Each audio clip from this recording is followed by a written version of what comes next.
Celine Evangelista pakai crop top main di sawah curi perhatian. Celine Evangelista jadi sorotan saat main di sawah. Foto janda Stefan William mencuri perhatian saat berpose di pematangan sawah. Meski kini menyandang status janda dan memiliki 4 orang anak, namun pesona Celine Evangelista tetap mencuri perhatian. Bahkan Celine Evangelista tak segan untuk berpenampilan seksi dengan busana yang memesona dan memanjakan mata. Foto-foto Celine Evangelista sering ia bagikan di akun Instagram pribadinya. Terima kasih semua orang yang bertemu di 2022 memberikan banyak pelajaran yang baik buat aku. Terima kasih semua teman-teman sosmed meskipun ada dokter kita yang gak pernah ketemu tapi kalian selalu support dan mendampingi setiap kegiatan aku.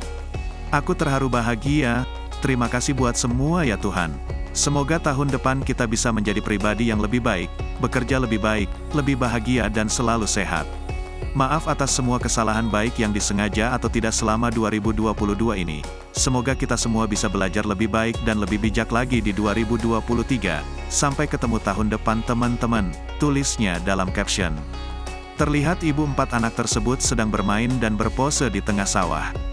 Pemandangan hijau nan sejuk dari sawah tersebut berhasil membuat foto Celine Evangelista semakin menarik. Namun yang lebih menarik lagi adalah soal penampilan Celine Evangelista saat berada di sawah tersebut.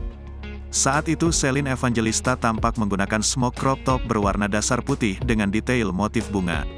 Pemilihan busana model crop top ini memamerkan bagian perut yang memberikan kesan seksi pada penampilan Celine saat itu.